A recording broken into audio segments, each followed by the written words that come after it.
لیکن یہ ہے کہ عموماً کراچی میں اب یہ لہجہ نہیں ایسا نہیں ہے، بالکل نہیں ہے ایسا. تو یہ ناظم آباد کا ایک لہجہ کہلاتا تھا، لالو کھیت کا ایک لہجہ کہلاتا تھا، پی آئی بی کا ایک خاص لہجہ تھا.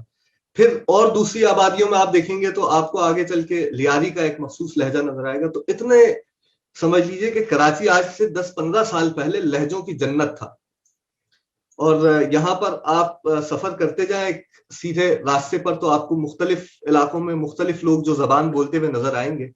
وہ ظاہر ہے کہ سب کے لیے سمجھنے کے قابل تو ہوتی تھی، لیکن ان کی ایک چاشنی ہوتی تھی اور ہر آدمی اپنے لہجے کی حفاظت کرتا تھا، اور وہ اپنے اسی لہجے میں، اپنے علاقے کے لہجے میں، یعنی کہ کراچی میں جو لہجے بنے ہیں وہ ان علاقوں سے بنے. مثال کے طور پہ اگر میں بہاری نہیں بھی، لیکن میں چونکہ بہار کالونی میں رہ رہا ہوں تو میرے لہجے میں آپ کو کچھ خاص الفاظ نظر آئیں گے. مثال کے طور پہ رہا کو میں ریا کروں گا، ٹھیک ہے، جیسے ایک مشہور جملہ ہے کیا کر رہا ہے، ٹھیک ہے.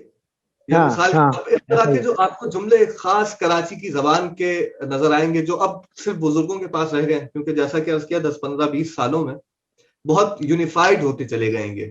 اور ایک منٹ حجاز صاحب، اس سلسلے کو عبید الرحمان صاحب میں آپ سے یقیناً اس بارے میں بات کروں گا. جی حجاز صاحب. تو اسی طرح جیسے عبید صاحب جو ہے وہ بنارس سے تعلق رکھتے ہیں، تو بنارس کا ایک پورا علاقہ ہے جہاں پہ بنارسی آ کے جو ہے آباد ہوئے کراچی میں.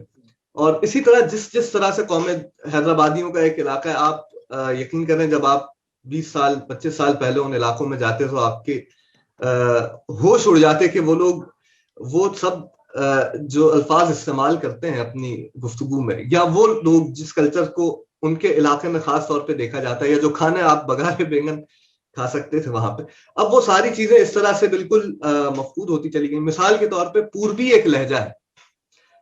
وہ لوگ، اچھا، پوربیوں کی ایک خاص بات اور ایک سمجھ لیں کہ ان کا مثبت پہلو یہ بھی ہے کہ وہ بڑے زبان سے جڑے رہتے ہیں، اور ان کے بزرگ اب تک اپنے بچوں کو جو ووکیبلری ٹرانسفر کرتے ہیں، جو لغات سکھاتے ہیں، ان میں وہ ہوتا ہے.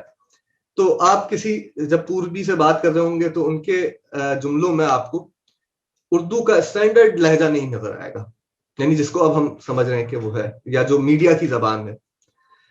ان کا ایک خاص لہجہ ہے، ان کے ٹینسز ایک خاص طریقے سے بنے ہوتے ہیں. آپ ان کو سمجھ تو سکتے ہیں، لیکن آپ ساتھ میں ان کے فرق کو بھی محسوس کر سکتے ہیں کہ یہ ذرا ہٹ کر کے زبان بولی جا رہی ہے. اور ان کے یہاں بڑے لطیفے مشہور ہیں. مثال کے طور پہ کہا جاتا ہے کہ پوربی حضرات جو ہے وہ جو ہمارا لیٹر باکس ہوتا ہے، جس کے لیے اردو میں میرے خیال سے کوئی بہت اچھا لفظ اب تک رائج نہیں ہو سکا یا ہم تک نہیں پہنچ سکا، وہ اس کو پتر گھسیڑ کہتے ہیں، یعنی جس میں پتر کو گھسیڑا جائے. اب وہ گھسیڑنا یہ کراچی کے ان میں شامل ہو گیا، لیکن یہ پوربیوں کے یہاں سے ہے. یعنی اگر آپ دیکھیں گے کہ اردو میں گھسیڑنے کے لفظ، اس طرح کی ووکیبلری بہت زیادہ رائج ہے. اور یہ الفاظ، یہ باریکیاں زبان کی، یہ عام طور پہ کراچی کے لوگ اس کو سمجھ سکتے ہیں، اس کو محسوس کر سکتے ہیں. اور جب آپ ان علاقوں میں، ان خاص علاقوں میں، ان خاص لوگوں کے ساتھ بیٹھتے ہیں تو آپ کو بڑا مزہ آتا ہے ان کی زبان سن کے، اور محسوس کرتے ہیں کہ ہاں بھائی یہ کراچی کا کوئی لہجہ بول رہا ہے. اچھا، اس کا ایک سلسلہ میں نے، یہ آپ صحیح فرمانے، میں آپ کو بتاؤں نا، ہم جہاں گئے تھے ایک بار، آپ کو یاد ہوگا نارے، ہم ایک خیرپور میں جہاں ہم گئے تھے، ایک سہرا جو تھا جو کہ راجستھان کی طرف جا کے لگتا ہے، وہاں پہ بھی وہاں کی سندھی زبان دیگر سندھی علاقوں سے مختلف ہے. یعنی جیسا آپ فارسی بھی جانتے ہیں تو لفظ جو ہے فارسی کا سوگند، اب وہ سندھی میں شمار تو کیا جاتا ہے لیکن ادبی طور پہ شمار کیا جا رہا ہے، ووکل جو ہے وہ لینگویج اسے قبول نہیں کرتا، یا عمومی طور پہ وہ بولا نہیں جاتا بالفرض. لیکن وہاں کے لوگ اس طرح کے الفاظ جو ہے وہ عمومی طور پہ جو ہے وہ استعمال کرتے ہیں. جیسے کہ اگر ہم ادبی سندھی میں کہیں تو ہم جس طرح اردو میں بات کرتے ہیں کہ ہم بات کر رہے ہیں، اور میں ایک اپنے جو ہے مفرد ہونے کے باوجود میں لفظ استعمال کر رہا ہوں، ہم یہ بات کر رہے ہیں، ہم کھا رہے ہیں، ہم پی رہے ہیں. تو وہاں پہ بھی یہ طریقہ رائج ہے کہ وہ سندھی زبان میں ماں نہیں کہتے، آؤں کہتے ہیں. یعنی کہ آؤں کرے رہو آیا یا بالفرض اس طریقے کی بات. تو اسی طریقے سے کچھ ادبیات کے اوپر کیا اس طریقے کا کچھ اثر انداز ہوئی ہے کوئی چیز, یا ادب کے اوپر, ادب جو ہے وہ ادبی گوشوں کے اوپر کیا اس کا کوئی اثر, کوئی پہلو آیا ہے یا نہیں آیا؟ آپ کی اس بات سے مجھے ایک پی ٹی وی کا بہت پرانا پروگرام میں نے کبھی دیکھا تھا وہ یاد آیا. اس میں ایک صاحب غزل سنا رہے ہیں اور وہ کہہ رہے ہیں کہ اب وہ اس کا ایک مصرع چونکہ اتنا واضح اور بلنٹ تھا کہ وہ مجھے یاد رہ گیا, بہت پرانی بات کر رہا ہوں آپ سے. وہ کہہ رہے ہیں میری بیوی کا بچہ رو ریا ہے, میرے دل میں محبت بو ریا ہے. تو انہوں نے اس کو شاعری میں بھی استعمال کیا, اور یہ ہوتا رہا ہے مزاحیہ شاعری میں تو بہت لہجے استعمال ہوئے. لیکن جو سب سے اہم بات ہے اردو کی, کراچی کی اردو کی, جو میڈیا کی اردو سے یا جو صحافتی اردو زبان ہے اس سے ذرا مختلف ہے, اور وہ باقی ملک میں اتنا زیادہ محسوس نہیں کی جاتی جتنا کراچی میں محسوس کی جاتی ہے. وہ ہے مہاجرین کا, جو اردو اسپیکنگ ہے, جو وہاں سے آئے, جو شدھ اردو بولتے ہیں, خالص اردو بولتے ہیں, ان میں بہت زیادہ آمیزش میمنی زبان کی, کیونکہ اچھا ان لوگوں کے علاقے ایک جیسے رہے. گجراتی بولنے والوں کے میمنی ایک, وہ پھر خود ایک مخلوط زبان ہے میمنی بھی, اور وہ گجراتی بولنے والوں کے اور میمنی بولنے والوں کے اور کچھی بولنے والوں. تو اردو بولنے والی جو حصہ ہے وہ یہاں پر ایسے علاقوں میں آباد ہوا جہاں پر قریب ہی میمن حضرات رہتے تھے, یا کچھی بولنے والے حضرات رہتے تھے, اور یا پھر گجراتی بولنے والے حضرات رہتے تھے. مثال کے طور پہ جو سولجر بازار کا علاقہ اب بھی وہ گجراتی اس میں بہت زیادہ ہیں, یا گرمندر کی طرف پرانے علاقوں میں.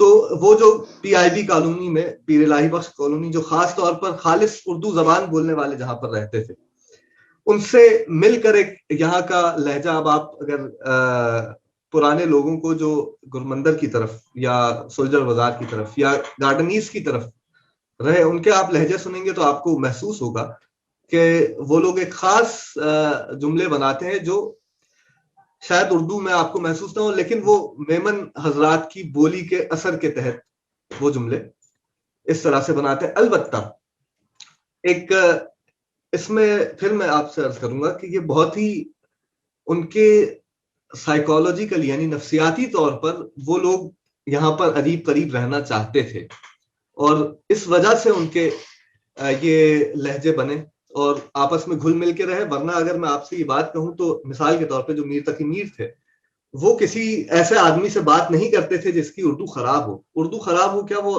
ٹھیک ٹھاک اردو بول رہا ہوتا تھا, ان کے حساب سے خراب ہوتی تھی, اور وہ پوری زندگی جو ہے وہ سفر میں جب نکلتے ہیں تو منہ پر ڈھاٹا باندھتے تاکہ ان کو بات نہ کرنا پڑے, اور وہ کہتے ہیں کہ زبان غیر سے اپنی زبان بگڑتی ہے.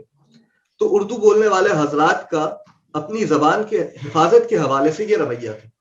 جب ہم دیکھتے ہیں کہ وہ جب اسی موضوع قطع کلامی معذرت, اسی موضوع کے ساتھ میں آپ سے اس بارے میں بھی بات کرنا چاہ رہا ہوں, کیونکہ مجھے اندازہ ہو رہا ہے کہ وقت ہمارے پاس بہت کم ہوتا جا رہا ہے نسبتاً.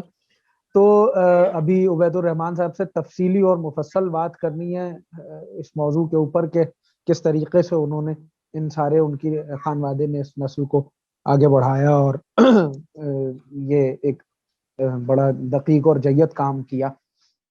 اچھا, میں آپ سے اس بارے میں پوچھنا چاہتا کہ وہ کون سے ایسے ادبی لوگ تھے کہ جو ہجرت کے بعد, میر تقی میر سے ظاہر ہے کہ اب وہ سوال اٹھتا ہے کہ جو ہجرت کے بعد یہاں کراچی آئے اور کن علاقوں میں آ کے رہے, جن میں بہت سارے نام ایسے ہیں کہ جو میں بذات خود جانتا ہوں کہ وہ نام کراچی آئے, لیکن میں اس پہ ایک تفصیلاً بات آپ سے کرنا چاہ رہا ہوں کہ کیا ایسا ہوا کہ کیا انہوں نے اردو کو ملحوظ خاطر رکھا اپنی ذاتی زندگی میں, یا یہ کہ اپنی کمیونٹی کے حساب سے وہ تقسیم ہو گئے, ایسا کچھ معاملہ یہ ہے میرے بھائی کہ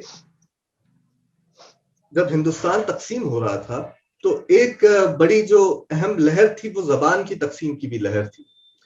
وہاں یہ ڈنکا پیٹا جا رہا تھا کہ اردو جو ہے وہ مسلمانوں کی زبان ہے اور یہاں اب سے اس کا کوئی عمل دخل نہیں رہے گا, جبکہ یہ ایک بالکل خام مغالطہ تھا. اب جس کو وہ ہندی کہتے ہیں اور جیسے ہم اردو کہتے ہیں اس میں زبان ہونے کے اعتبار سے کوئی فرق ہے نہیں.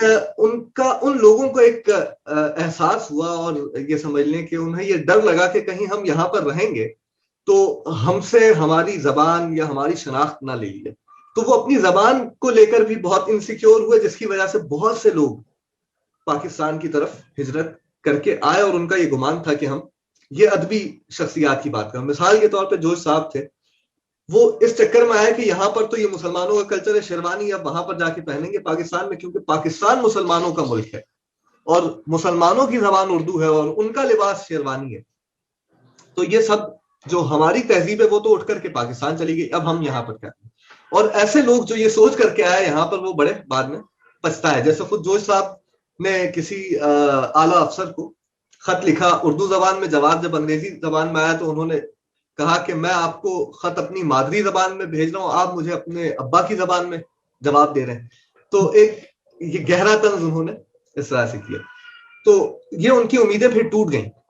اور ایسے لوگ ظاہر ہے کہ بہت سارے آئے. جوش صاحب آئے، ان میں بہت بڑے بڑے نام ہیں، یہ سارے یہاں پر پی آئی بی کالونی پیر الہی بخش میں اور لالو کھیت میں آباد ہوئے. پھر اس کے بعد پیچھے جو نازبا یا گولی مار نام کا علاقہ ہے وہاں چلے گئے. وہاں سے پھر اور دور فیڈرل بھی ایریا میں، اور آگے اس سے انچولی اور پھر سوراب کوٹ تک پھیل گئے. لیکن یہ شروع میں جہاں پر یہ لوگ رہے ہیں یہ پی آئی بی کالونی ہے اور لالو کھیت، یا جیسے آپ لیاقت آباد کہتے ہیں. اور یہ ہم نے ظاہر ہے کہ دیکھا تو نہیں ان کو اس طرح سے رہتے ہوئے، لیکن سنا ہے کہ اب تک ان لوگوں کے گھر وہاں پر موجود ہیں. اور وہ پہلے یہ ایک انجمن آباد ہوا کرتی تھی بزرگان کی، جو ادب سے وابستہ لوگ تھے، جو شاعر تھے، جو ادیب تھے، جو بڑے صحافی تھے، جو اردو زبان کی محبت میں پاکستان آئے اور بعد میں انہیں اس سے مایوسی. یہ ایک الگ طبقہ ہے. میں عمومی اگر مہاجرین کی بات کروں تو انہوں نے پھر یہ سارے معاملات چھوڑ دیے اور اس غربت کے احساس میں ہر کسی کو گلے لگایا. مثال کے طور پہ جہاں پر جو بہاری حضرات تھے ان کے بڑے اختلافات تھے یو پی والوں سے، لیکن وہ پاکستان میں کراچی میں آپ کو نظر نہیں آئیں گے، بلکہ وہ دوست آپس میں نظر آئیں گے. اسی طرح جو دوسرے گجراتی حضرات تھے ان سے اردو بولنے والے اتنے خوش نہیں رہا کرتے تھے ہندوستان میں، لیکن کراچی میں آپ کو ان کا سنگم نظر آئے گا. تو انہوں نے ایک تہذیب کو یہاں پر آ کے اپنایا اور آپس میں مل کر رہنے کی جو ایک خو تھی وہ ان میں یوں پیدا ہوئی، کیونکہ یہ نواب لوگ تھے اور یہ وہاں پر کچھ نہ کچھ چھوڑ چھاڑ کے آ رہے تھے، کچھ نوابی، کوئی زمینداری، کوئی اس طرح کی چیزیں. لہٰذا اب وہ جب کراچی آئے تو انہوں نے یہ طریقہ اپنایا کہ انہوں نے ہر نسل کے، ہر تہذیب کے حضرات کو گلے لگایا. اسی کا اثر ان کے کھانے پینے پر آیا، یعنی جو چیزیں اردو بولنے والے نہیں کھاتے تھے وہ انہوں نے کھانا شروع کر دی. اور انہی کے اثر سے جو دوسرے لوگ تھے ان کو بڑی معرفت ہوئی کہ بھائی گولا کباب کیا ہوتا ہے مثال کے طور پہ. تو یہ ایک سب مل کر کے اس طرح زبانیں مخلوط ہو گئیں، لہجے بن گئے اردو کے. کیونکہ اب اردو سب کو بولنی ہے تو جو میمن حضرات تھے وہ ایک خاص طریقے سے پہلے بھی اردو بولتے تھے، آج بھی وہ ایک خاص طریقے سے اردو بولتے ہیں. اب ان کا جو لہجہ ہے بہت مانوس ہو چکا ہے دوسرے لوگوں کے لیے، کراچی والوں کے لیے. مہاجر نامہ آپ سنانا چاہ رہے تھے تو میں چاہوں گا کہ وہ اگر سنا دیا جائے تو اس کا ایک بہت اہم کردار ہوگا اس بات میں. بالکل. یہ منور رانا صاحب تھے، انہوں نے ایک نظم لکھی مہاجر نامہ.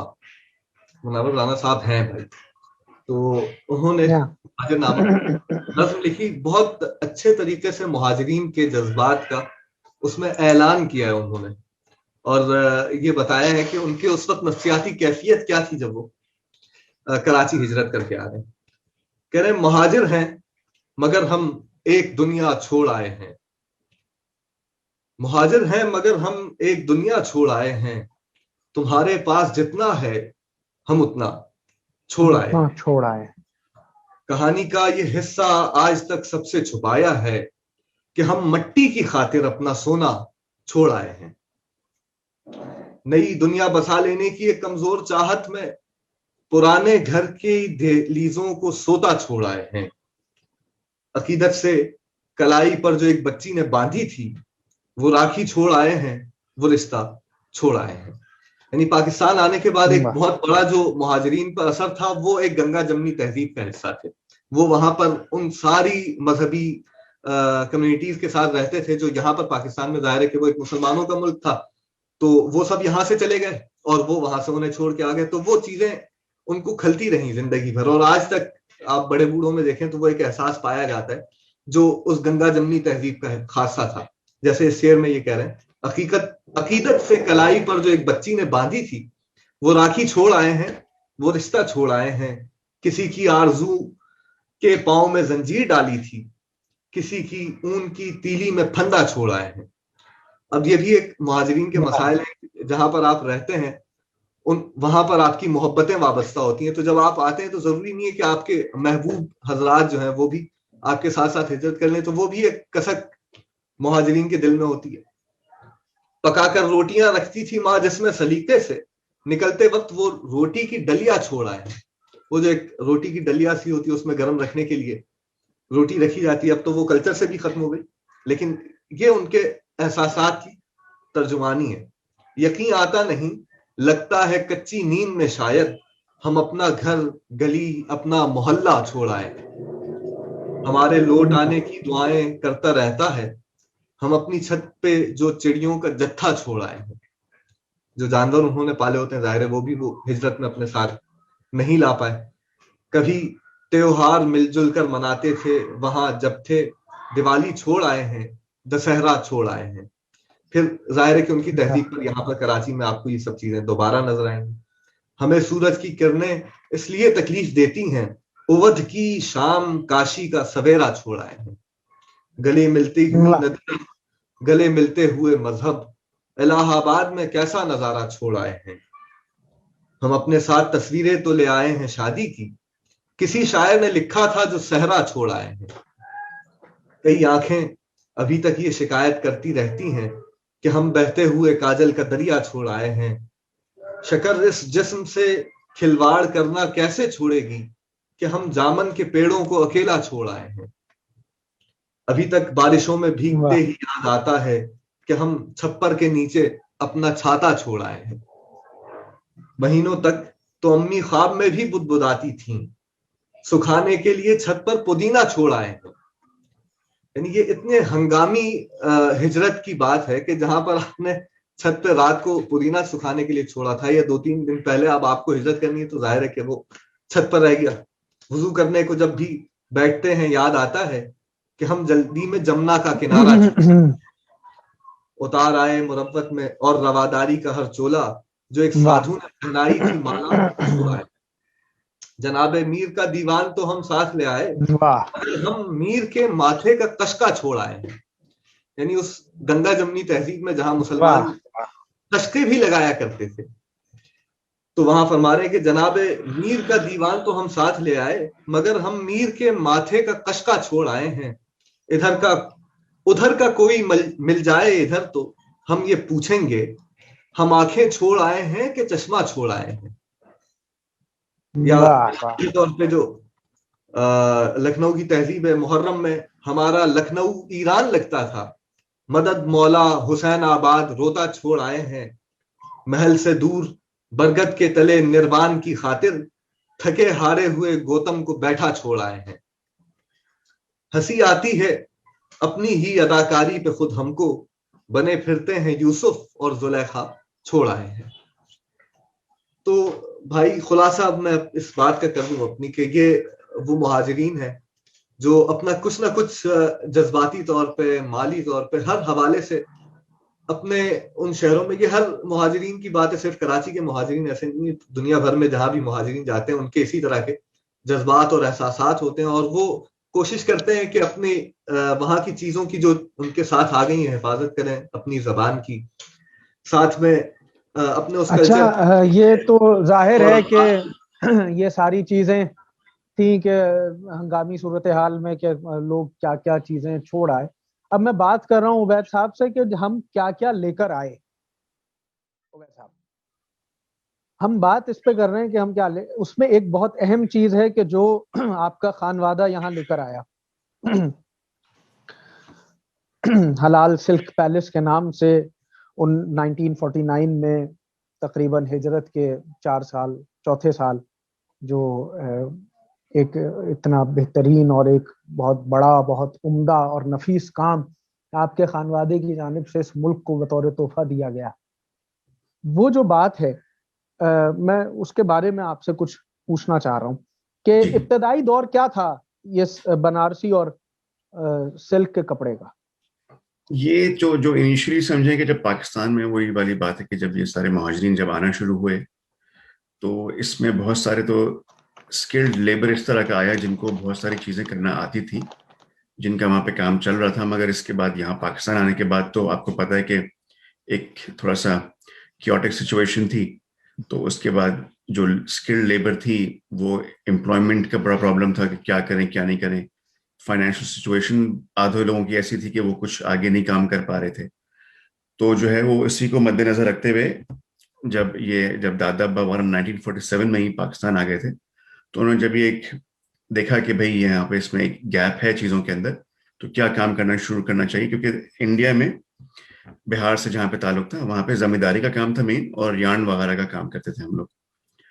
تو یارن کے حساب سے ہی پھر جب ہم نے دیکھا کہ یہاں پہ ویونگ کا کام شروع ہو سکتا ہے، اور اس کے بعد جتنے بھی آپ کے جو انہوں نے ذکر کیا تھا حجاز صاحب نے یہ اورنگی ٹاؤن کو اور بہار کالونی کا، تو سارے کے سارے سمجھے کہ ویورز جو ہے وہ وہیں پر آ کر کے بسے تھے جتنے بھی تھے.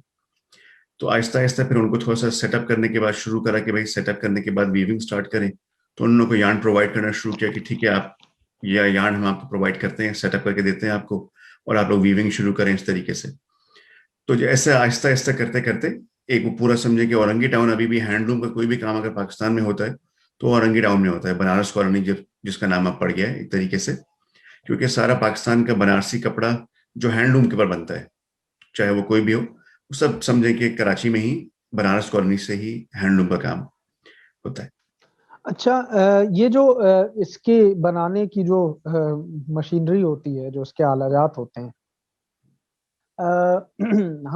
میرا ذاتی تعلق، میرا آبائی گھر جو ہے وہ خیرپور ہے، اور خیرپور میرز ہے تو وہ میروں کی ریاست تھی.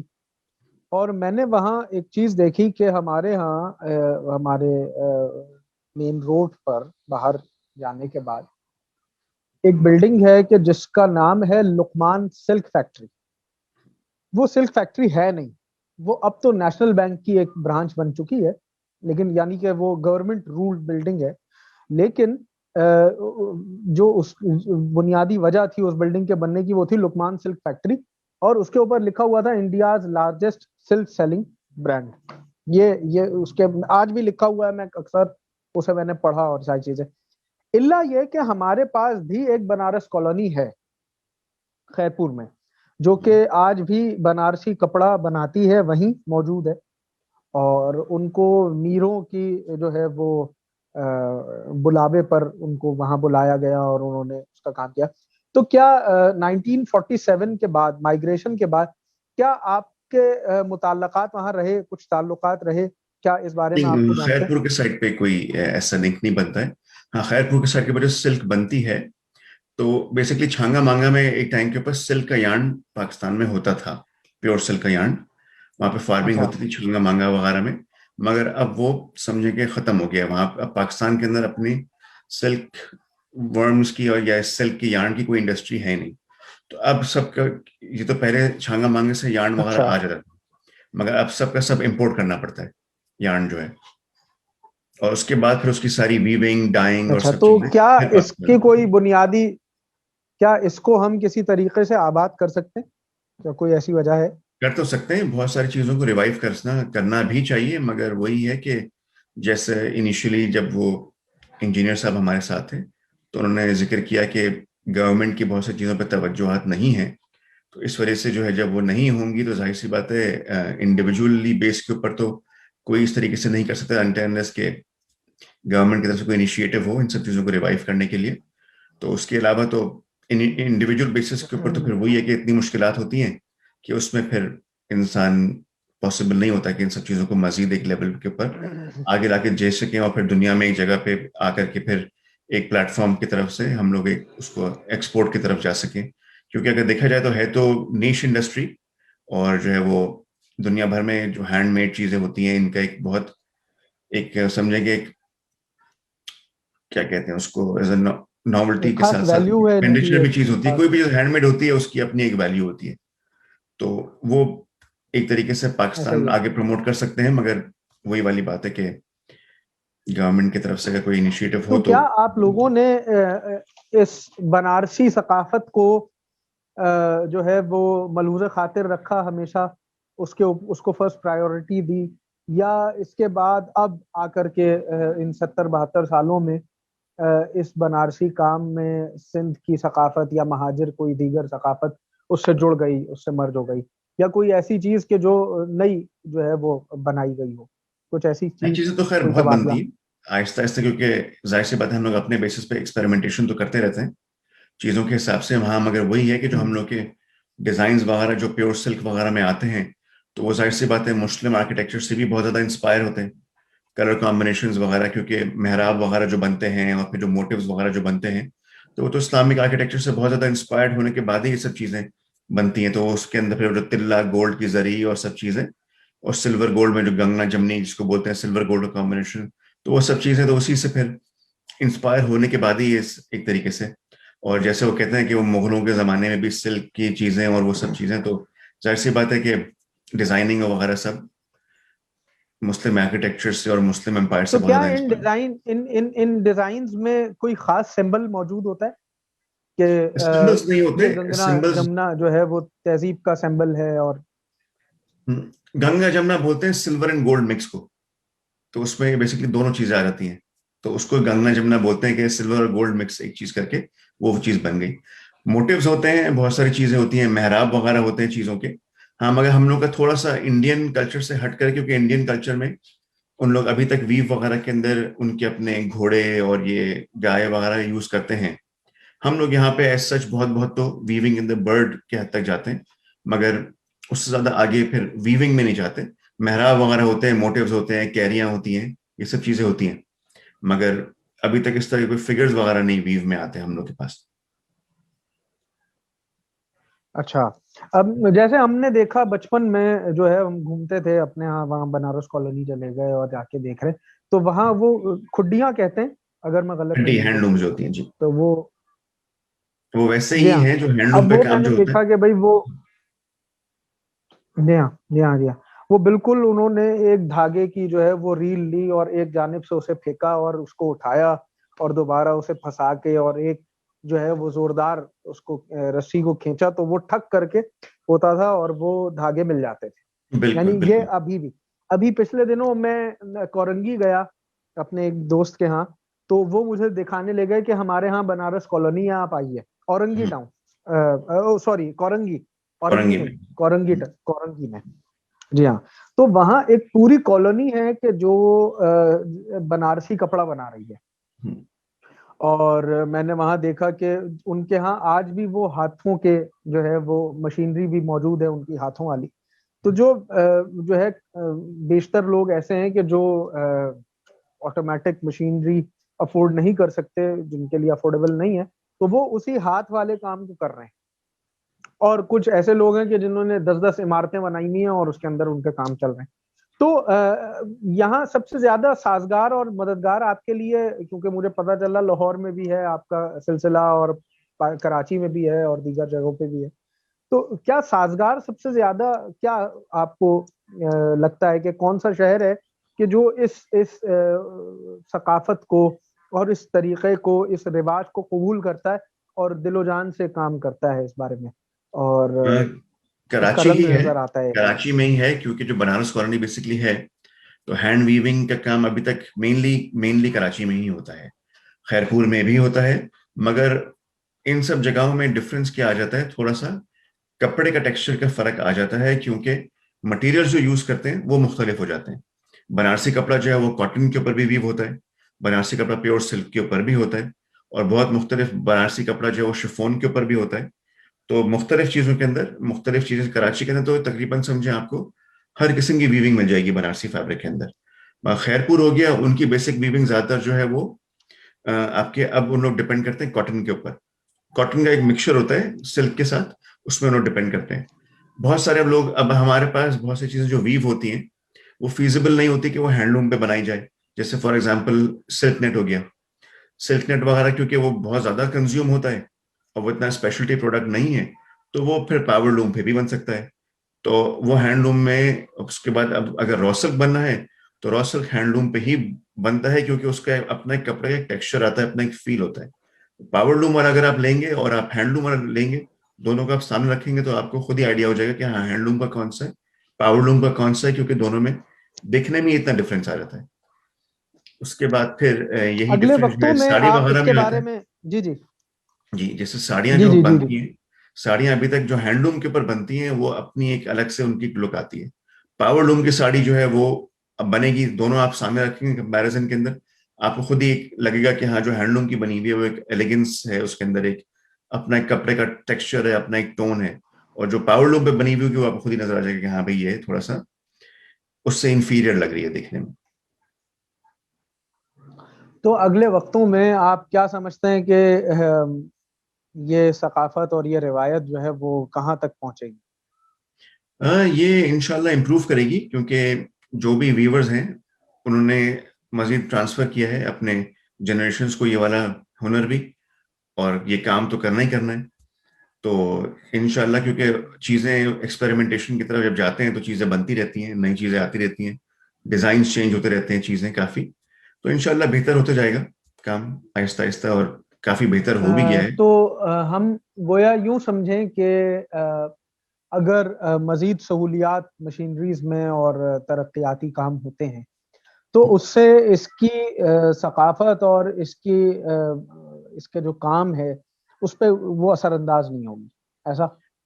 اثر انداز اس لیے نہیں ہوگا کیونکہ یہ ہمیشہ سے ایک سمجھے کہ ایک نیش مارکیٹ طرح کی چیز رہی ہے, تو یہ ہمیشہ سے وہی رہے گی, کیونکہ پیور سلک جو ہے وہ طریقے سے ایک لگژری آئٹم ہوتا ہے, اور اس حساب سے لگژری ہی رہے گا ہمیشہ. تو اس کی جو ویونگ ہے وہ نیش ہی رہے گی, اس کی ڈیمانڈ جو ہے وہ بڑھتی ہے سلولی ود دا پاپولیشن, مگر یہ کہ ماس پروڈیوس چیزوں کی تو آپ کو پتہ ہے ڈیمانڈ بڑھتی رہتی ہے, اور جو چیزیں کم بنتی ہیں ان کی پھر ایک وہ کیا کہتے ہیں اس کو, ایک ڈیمانڈ ہوتی ہے مگر خاص سیکٹر کے خاص نیش لوگوں میں وہ ہوتی ہے. جیسے ہر کوئی پیور سلک نہیں پہنے گا, نہ روز مرہ کی چیزوں میں پہنیں گے, شادی بیاہوں کے کاموں میں یہ چیزیں استعمال ہوتی ہیں زیادہ تر, تو اس کی وجہ سے یہ ماس اچھا, پروڈیوس. 1947 میں جب آپ کا خانوادہ یہاں ہجرت کر کے آیا تو اس کے بارے میں کچھ بتائیے کہ کیا سلسلہ رہا اور کس طریقے سے آبادی جو ہے وہ عمل میں لائی گئی, اور یہ سارے سلسلے ہوئے کہ آپ کے خانوادے نے کیسے اس روایت کو قائم کیا؟ جی, جب 1947 میں جب دادا دادی ہمارا جب پاکستان آئے تھے پہلی ٹرین سے, تو جو ہے اردو بازار کے بیک سائڈ کے اوپر ایک اپارٹمنٹ کی ایک بلڈنگ لی تھی پوری, کیونکہ اور بھی ریلیٹیوز موو ہو رہے تھے, تو سب لوگوں نے وہ اپارٹمنٹ کی بلڈنگ لے کر کے ایک ایک فلور کے اوپر سب شفٹ ہو گئے تھے. وہاں پہ ابھی بھی ہے وہ بلڈنگ, وہاں پہ کبھی گزرنا ہوتا ہے تو نظر آتی ہے. تو اس کے بعد پھر وہاں پہ سے ہی ہم نے اپنی پہلی برانچ جو کھولی تھی وہ ایلفسٹن اسٹریٹ کے اوپر, جو زیبر نثر اسٹریٹ تھی بعد میں, تو اس کے اوپر سب سے پہلی برانچ تھی ہلال سلک کی. اور جو ہے پھر وہیں سے بس شروع ہوا, جو شروع میں ویورز کو تھوڑا سا سپورٹ پرووائڈ کر کے, انفراسٹرکچر پرووائڈ کر کے, فائنانس پرووائڈ کر کے, را مٹیریل پرووائڈ کر کے, تو بس وہاں سے جو شروع ہوا, تو اللہ کا شکر ہے کہ آج ابھی تک ہم لوگ اب 3rd جنریشن ہے اس کام کے اندر. دادا دادی نے جو ہے وہ سب کے اپنے بچوں کی ایجوکیشن پہ بھی بہت توجہ دی. اس میں چچا میرے انجینئرنگ کی طرف ہیں, ایک اور چچا میرے فائنانس کی طرف ہیں, تو ابو اور تایا نے پھر میرے جو ہے وہ اس والے طرف توجہ دی جو ہم لوگ کا ویونگ کا کام ہے. تو آہستہ آہستہ ابو تایا اور سب لوگوں نے مل کے امپروو کرتے کرتے تو آج یہاں پر ہیں ہم لوگ. اور آپ کی برانچز کہاں کہاں ہیں؟ ہماری کراچی میں ہے, لاہور میں ہے, فیصل آباد میں. اچھا, تو ایک بہت عمدہ اور بہت کمال بات جو ہے وہ آج ہم لوگوں کو اس سیشن میں سننے کو ملی کہ مہاجر تہذیب اور مہاجر روایات اور ثقافت کو کس طریقے سے اور کن کن محنتوں سے اور کن کن کاوشوں سے گزر کر یہاں تک اس منزل تک آنا ہوا. میں شکر گزار ہوں اپنا قیمتی وقت دیا آپ تمام احباب نے, جس میں سب سے اہم ڈاکٹر نعمان احمد صاحب ہیں کہ جو اپنا وقت نہ ہونے کے باوجود بھی یہاں آئے اور اپنی مکمل بات کی, اور ہم سے انہوں نے مکالمہ کیا. اور اس کے بعد جاوید چوہان صاحب کے جو اس وقت اپنی سائٹ پر تھے اور انہوں نے وہاں سے بھی ایک بہت اچھا پیغام دیا اور سارے معاملات کو ڈسکس کیا. اس کے بعد عبید الرحمان صاحب کے جنہوں نے اس بہت عظیم ثقافت کو جاری و ساری رکھنے کی اس کہانی کو ہمیں سنایا. اور حجاز نقوی صاحب کے جنہوں نے لہجے اور اردوئی انداز کو بیان کیا کہ کس طریقے سے اور کتنی محنتوں سے آج ہمارے سامنے یہ ثقافت اور یہ شکل ابھر کر آئی ہے. لوک ورثہ اور ہست و نیست آپ تمام اور میں بالخصوص آپ تمام احباب کا شکر گزار ہوں. اور آپ کے قیمتی وقت کا بھی مجھے خیال ہے کہ آپ لوگوں نے کس طریقے سے اور کس محنت سے اس کام کو شروع کیا اور یہاں تک ہمارے ساتھ موجود رہے. ہست و نیست اور لوک ورثہ کی جانب سے مہاجر برادری اور ثقافت پر یہ مکالمہ کہ جس کا نام سندھ جی گال ہے، اس کے پہلے دن کا چوتھا سیشن اپنے اختتام کو پہنچتا ہے. میں یاور شاہ آپ تمام احباب کا بطور لوک ورثہ اور ہست و نیست شکر گزار ہوں. اور میں پر امید ہوں کہ آپ اسی طریقے سے اپنی ثقافت، اپنی روایت کو قائم رکھیں گے اور اس تہذیب کا حصہ بنائیں گے، اور وقتاً فوقتاً ہمیں اس میں ترقی اور بہت زیادہ منازل انشاءاللہ دیکھنے میں نظر آئے. شکریہ. Thank you. شکریہ. اللہ حافظ.